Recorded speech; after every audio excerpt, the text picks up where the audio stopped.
Please don't forget to like and subscribe and do hit the bell icon.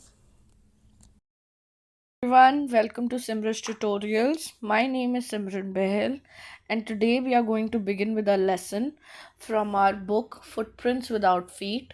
It is a chapter that is in our in class 10th English syllabus. The name of this lesson is The Making of a Scientist. It is written by Robert W. Peterson. So, as you can see, there is a butterfly on our cover page. So, yeah, you guessed it right. It is about a scientist who discovered something while collecting butterflies. So, let's talk about him. The name of the scientist is Dr. Richard E. Bright. So, let's get to know Dr. Richard E. Bright. So, as you can see in this next slide, we can see a picture of Dr. E. Bright. He is a molecular biologist who studies, basically someone who studies about molecules in biological beings. He is very brilliant and versatile. So please note that all these pointers will be very beneficial for all of you while writing the character sketch of Dr. E. Bright, which is a very frequently asked question in your board exams. He is brilliant and versatile. He's fond of butterflies. He discovered a growth hormone. So, as we are all aware that there is a life cycle that we all study, the life cycle of a butterfly, where a butterfly turns from a caterpillar into a pupa into a beautiful butterfly. So, he discovered a growth hormone in a monarch pupa. Basically, monarch butterfly is a species of butterfly. As you could see on your main page, this is a monarch butterfly. So during the life cycle of this monarch butterfly, while it was in its pupa stage, Dr. E. Bright discovered a growth hormone that actually led to the theory of how cells work. He participated in many science fairs and won several prizes. He was a good debater, a canoeist, a photographer, and a mountaineer. He was not just specific. So basically, this means he was not just into, scientist stuff, but he was also into other things. He was a good debater. He was a good speaker. That means he was a good photographer and he was a good mountaineer. Now, you all may wonder why I have left the word canoeist, because canoeist is a new word for most of you. So, बच्चे, canoeist is someone who can travel in a canoe. What is a canoe now? It is a very light and very small boat. एक छोटी सी boat होती है जो बहुत light weight होती है, जिसमें मोस्टली सिर्फ दो लोग बैठ सकते हैं. And it is pointed at both ends. दोनों एंड्स पे ये बहुत पॉइंटेड होती है. इसे हम कैनू कहते हैं. So someone who can travel from one part to another in a canoe is known as a canoeist. He was very dear to his mother, who always encouraged him. So basically, when his father died, he got very close to his mother, and his mother also always encouraged him to discover new things. She never stopped him from discovering new things. He had collected 25 species of butterflies in grade 2. When he was in second class, that is grade 2, he collected 25 species of butterflies. He had a well rounded personality. He was not just into studies, but he had other interests. As we just heard, that he was a good debater, he was a good photographer, mountaineer, canoeist. So he did not just have one interest, he had several interests. उनको बहुत सारी चीज़ों में interest था. So he had a very well rounded personality. वो ऐसे नहीं थे कि सिर्फ पढ़ाई में है तो सिर्फ पढ़ाई में ही है. He made some remarkable contributions to the field of science. उन्होंने कुछ बहुत ही रिमार्केबल कॉन्ट्रीब्यूशंस दिए, जैसे कि हमने अभी पढ़ा, जैसे कि उन्हें इस थ्योरी की तरफ लीड किया गया, हाउ सेल्स वर्क. तो समथिंग लाइक दैट ओनली. उन्होंने और भी कुछ रिमार्केबल कॉन्ट्रीब्यूशंस करी हैं फील्ड ऑफ साइंस में, साइंस की फील्ड में, जिन्हें हम आज की डेट में पढ़ते आ रहे हैं. So let's move on with something that we need to know about the other characters in this story. The first is Richard H. Ebright. He is the main character. He is Richard H. Ebright. So let's read about him. He is a brilliant scientist. He is noted for his work on cell and reading of DNA. DNA, as we are all aware of, we study this in science. What makes us humans is our DNA. He is noted for his work on cells. उनका sales को लेके जो उन्होंने theory develop करी है वो, और कैसे वो डीएनए को रीड करते थे, उसके बारे में पढ़ते थे, उससे क्या इंटरप्रिटेशंस निकली कि डीएनए क्या है, कैसे है, उसको कैसे रीड किया जाता है, इन सब में उनकी बहुत ही नोटेबल वर्क है.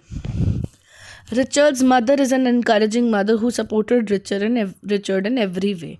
We need to be quite clear कि यहाँ पर जब भी हम कैरेक्टर स्केच की बात करते हैं रिचर्ड ई ब्राइट के, तो हमें उनकी मदर का मेंशन ज़रूर करना है कि ही had a very encouraging mother जिन्होंने हमेशा उसे सपोर्ट किया. So please remember this.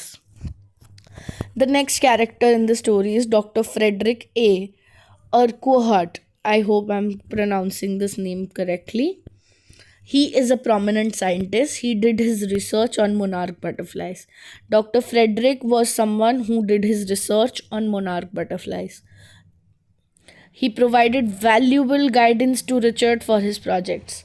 He was like a friend to Richard because when he was researching about this growth hormone, he helped him in a great way because his research area was monarch butterflies only. So he gave his valuable guidance to Richard. The next character is Richard A. Wehrer. He is Richard's social studies teacher. Social studies के teacher थे ये. He helped Richard become a good debater and a public speaker. As we all studied in the previous slide, that he was not just a scientist, he was a very good debater. So he helped him become a public speaker. Richard A. Wehrer. James R. Wong, our next character, is a fellow scholar. He was his fellow scholar. Scholar वो होते हैं basically जो PhD की studies करते हैं, तो उस time पे हम स्टूडेंट नहीं कहते उन्हें, हम उन्हें स्कॉलर कहते हैं. So he is a fellow scholar, James R Wong, who worked with him on a project, जिन्होंने उनके साथ एक प्रोजेक्ट पे काम किया था. So let's move on to the main points of this chapter. So let's begin. Richard's article on how cells work published in a science journal at the age of 22. When Richard was just 22 years, सिर्फ 22 साल के थे, तो उनका एक journal में, science journal एक तरह की मैगजीन होती है जिसके अंदर साइंस की डिस्कवरीज होती हैं, उसके बारे में पब्लिश किए जाते हैं आर्टिकल्स. तो उनका एक आर्टिकल छपा था ऑन हाउ सेल्स वर्क, किसमें, एक साइंस जर्नल में, just when he was just 22. हाँ, science journal is something like जैसे हम आज के टाइम में रीडर्स डाइजेस्ट पढ़ते हैं. It is a journal. So he was just 22 when his first article came out on how cells work. Richard was a single child and didn't have friends to play with. वो एक single child थे, इकलौते बच्चे थे अपने घर के. He did not have any friends to play with, so he became interested in collecting butterflies and various other items. Since वो अकेले थे, उनके कोई भाई या बहन नहीं थे, उनके ज़्यादा दोस्त भी नहीं थे, उन्हें मिंगल करना इतना वो आदत नहीं थी. उन्हें आदत पड़ गई बटरफ्लाइज कलेक्ट करने की और अदर आइटम्स को कलेक्ट करने की. अब हमने अभी पीछे पढ़ा था that his mother was very supportive of him. So when she saw कि उनके बेटे को इन सब चीज़ों की आदत है, collecting butterflies, his mother bought him all the equipment he needed. उन्होंने एक बार भी उसे मना नहीं किया, उल्टा बटरफ्लाइज कलेक्ट करने के लिए जो जो इक्विपमेंट की उन्हें ज़रूरत थी वो सब उनकी मदर ने उन्हें बिना कुछ कहे एक ही बार में लेकर दे दी. She guided him and helped him to learn, क्योंकि उन्हें पता था ये जो कलेक्टिंग बटरफ्लाइज है इसके बाद he would be curious and he will need guidance. So she guided him and helped him to learn. He read a book, the travels to monarch X. उन्होंने एक बुक पढ़ी थी, the travels to monarch X, which created a love for science, जिससे उनके अंदर science subject को लेकर एक बहुत अच्छा सा एक लव की भावना क्रिएट हुई थी. He raised thousands of monarch butterflies at home over a few years. कुछ ही सालों में उन्होंने थाउजेंड्स ऑफ मोनार्क बटरफ्लाइज को अपने घर में रेज किया था, मतलब बिल्कुल कैटरपिलर स्टेज से बटरफ्लाई स्टेज तक लाने में उनका बहुत बड़ा वो था। कलेक्ट करते थे वो, तो वहीं पर उन्हें रेज करते थे। He tagged them as they grew and freed them to study their migration. उन्हें टैग कर देते थे कि वो जहाँ भी जाएं कल को बटरफ्लाई बन के उनको छोड़ देते थे। फिर जब वो बटरफ्लाई स्टेज में आ जाती थी और फिर ट्रैक करते थे कि वो कहाँ जाती हैं और कहाँ से कहाँ निकलती हैं, और उनकी माइग्रेशन को स्टडी करने के लिए कि वो कहाँ से कहाँ ट्रैवल करती हैं। Richard put up a slide of frogs at the county science fair but did not win any award. अब मैंने पढ़ा हम लोगों ने कि अभी साइंस में उनको इंटरेस्ट आ गया था, तो उन्होंने कुछ स्लाइड्स पुटअप की थी फ्रॉग की, मेंढक की, अपने काउंटी साइंस फेयर में, जो उनके वहाँ पे लोकल साइंस फेयर होता था, बट उसमें उन्हें कोई अवार्ड नहीं आया। लेकिन अब ऐसे टाइम पे दो ऑप्शंस होते हैं कि एक इंसान डिफीट होने के बाद, हारने के बाद बुरा फील कर सकता है और उसे ऑल टुगेदर चीज़ों को छोड़ सकता है। दूसरा होता है कि वो और मेहनत करके अगली बार और जीते। His defeat inspired him to experiment. उनकी जो डिफीट थी उसी ने उन्हें इंस्पायर किया कि वो एक्सपेरिमेंट करें। He took help from doctor Urquhart to work on various projects. उन्होंने डॉक्टर अर्क्यूहार्ट की हेल्प ली, वेरियस प्रोजेक्ट्स पे काम करा। He won many awards at the county and international science fairs in subsequent years. उस हार से इतना एक्सपायर हो गए कि वो और एक्सपेरिमेंटेशन करने लग गए। बहुत सारे उन्होंने अवार्ड्स जीते काउंटी लेवल पे, और county something like a state level, and international science fairs में भी उन्हें जाने का मौका मिला, जहाँ उन्हें बहुत सारे अवार्ड्स मिले। क्यों? क्योंकि उन्होंने उस टाइम पे डॉक्टर अर्क्यूहार्ट की हेल्प लेना शुरू कर दिया था। So that helped him, that way Dr. Urquhart helped him, guided him.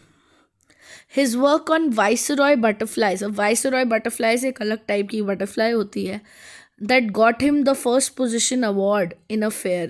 Viceroy butterflies के ऊपर जो उनका काम था उसको लेके उन्हें फर्स्ट पोजीशन का अवार्ड मिला था एक फेयर के अंदर। Richard discovered a hormone necessary for the growth of monarch butterfly. Now here comes the main part, जिसकी वजह से वो how cells work के ऊपर काम कर पाए। उन्होंने एक हार्मोन डिस्कवर किया था जो कि नेसेसरी था मोनार्क बटरफ्लाई की ग्रोथ के लिए। मोनार्क बटरफ्लाई को कैटरपिलर से, प्यूपा से एक बटरफ्लाई बनने की जो स्टेज थी, उसके लिए एक हार्मोन की नेसेसिटी होती थी जो ग्रोथ में हेल्प करता था। वो रिचर्ड ने डिस्कवर किया था। He worked at the Army Laboratory and the US Department of Agriculture Laboratory.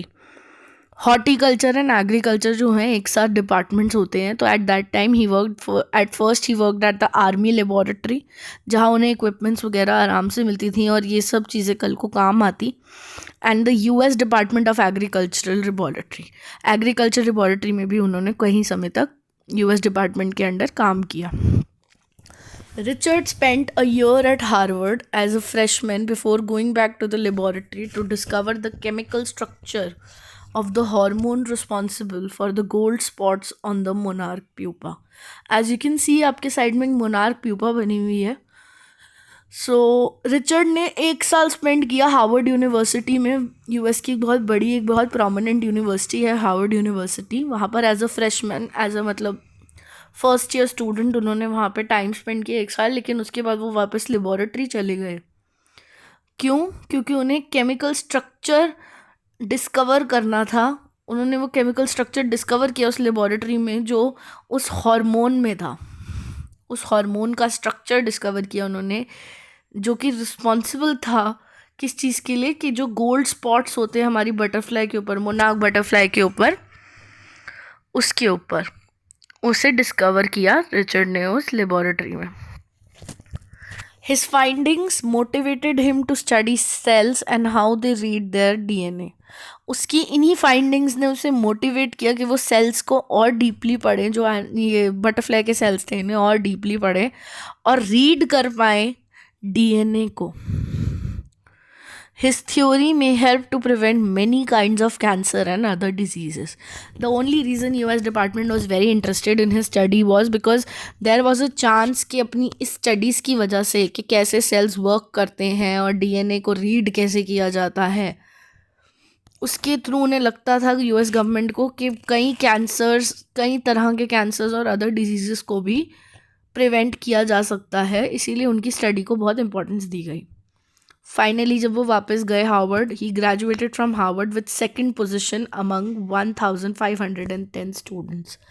1510 students में से उनकी सेकंड पोजीशन आई हार्वर्ड यूनिवर्सिटी में. मतलब he was that brilliant that he came second. His other interests include debating, public speaking and photography. Debating, public speaking यानी जनता के आगे बोलना, जैसे कि सिर्फ डिबेट करना नहीं लेकिन आगे पब्लिक स्पीकिंग, स्पीच वगैरह देना, एंड फोटोग्राफी उनके अदर इंटरेस्ट्स थे. Richard's social studies teacher praises him for his excellent mind, curiosity and a will to win, that are the essential qualities of a scientist. Richard के जो social studies के teacher थे वो उनकी press किया करते थे क्योंकि उसका माइंड बहुत एक्सेलेंट था. मतलब he was so brilliant and always curious मतलब हर वक्त वह इच्छुक रहते थे और उनकी एक विल होती थी जीतने की. He had a will to win, जो कि बहुत ही एसेंशियल क्वालिटीज़ है एक साइंटिस्ट बनने के लिए, जिसकी वजह से उनके सोशल साइंस टीचर हमेशा उनकी तारीफ़ करते थे. So with this we have come to the end of our video. I hope you understood the main points